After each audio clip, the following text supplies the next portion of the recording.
Hello guys, আসসালামু আলাইকুম। আমি আবি চৌধুরী আবার একটা নতুন ব্লগ নিয়ে হাজির হলাম। আশা করি সবাই দেখবেন। তো আজ আমরা চলে আসলাম ময়রা জমিদার বাড়িতে। চলেন ব্লগ শুরু করা যাক।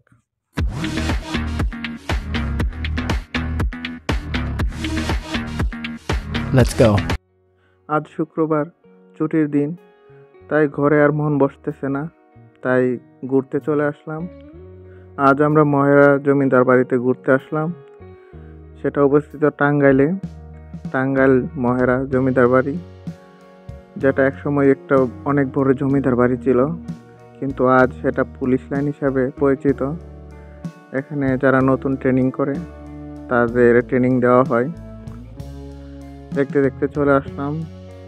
আশা করি সম্পূর্ণ ভিডিওটা আপনারা দেখবেন আর সাপোর্ট করবেন আমাকে। চলেন দেরি না করে ভিতরে প্রবেশ করা যাক। তো ভিতরে প্রবেশ করতে আমাদের টিকিটের প্রয়োজন হবে। প্রতি টিকিটের মূল্য হচ্ছে 100 টাকা। তো টিকিট নিয়ে নিলাম।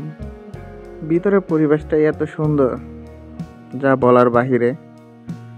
আপনারা আসলেই বুঝতে পারবেন পরিবেশটা কতটা সুন্দর। একটা কথা না বললেই না, এই পরিবেশটা সুন্দর হয়েছে শুধুমাত্র আমার পুলিশ ভাইদের জন্য এবং সরকারের জন্য। তারা যদি এটা উদ্যোগ না নিত, এখানে পুলিশ লাইন, পুলিশ সার্ভিস এবং পুলিশ ট্রেনিংয়ের জন্য জায়গা না করে দিত, তাহলে হয়তো রাজবাড়িটা এত সুন্দর হইতো না। তো চলেন ভিতরে প্রবেশ করি। ভিতরে প্রবেশ করতে সামনে একটা অনেক বড় রাজবাড়ি। তো পুরাটাই রাজবাড়ি, কিন্তু এই বিল্ডিংটা সব থেকে আকর্ষণীয় একটা বিল্ডিং। তো চলেন এক পলক রাজবাড়িটা দেখে নেই।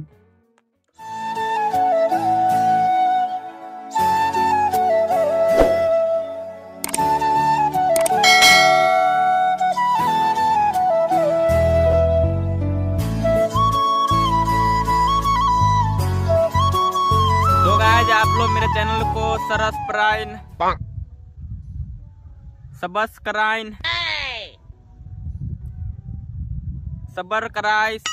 ए यार তাক আর কষ্ট করে বোঝাতে হবে না, দর্শক বুঝে গেছে তুমি কি বলতে চাইছো।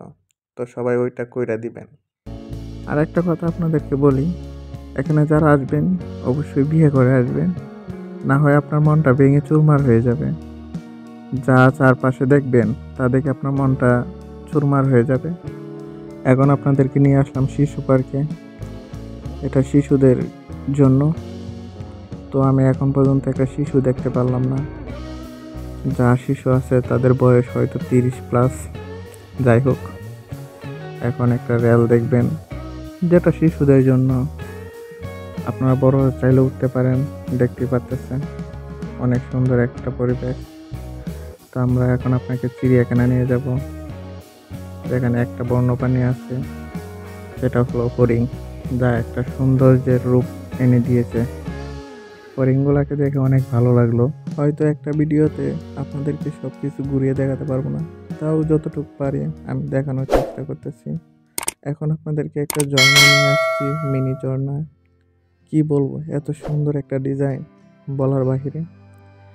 আর সত্যি কথা বলতে পরিবেশটা এতটা সুন্দর, কি বলবো, আমি মুগ্ধ হয়ে গেছি। আশা করি আপনারাও আসবেন। তো চলেন আপনাদেরকে এখন নিয়ে যাব মিউজিয়ামে। মিউজিয়ামে কি কি আছে সেটাই আপনাদেরকে দেখাবো। চলে,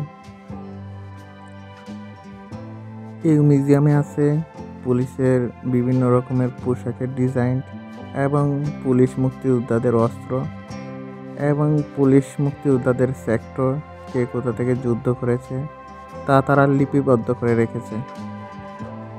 আর সম্পূর্ণটা ভিডিওটা আপনারা দেখতে থাকেন আর আমার পাশেই থাকবেন সবসময়। লাইক, কমেন্ট, শেয়ার, সাবস্ক্রাইব করবেন। আপনাদের কাছে এটাই আমাদের চাওয়া। তো দেখতে দেখতে ভিডিওর শেষ প্রান্তে চলে আসলাম। আশা করি সবাই সাপোর্ট করবেন। কথা বলতে গিয়ে অনেক ভুলভ্রান্তি হতে পারে, ক্ষমা দৃষ্টিতে দেখবেন আর সবাই বেশি বেশি করে ঘুরবেন। তো আজকের ভিডিও এই পর্যন্তই। সবাই ভালো থাকবেন, সুস্থ থাকবেন আর আমার জন্য দোয়া করবেন। আল্লাহ হাফেজ।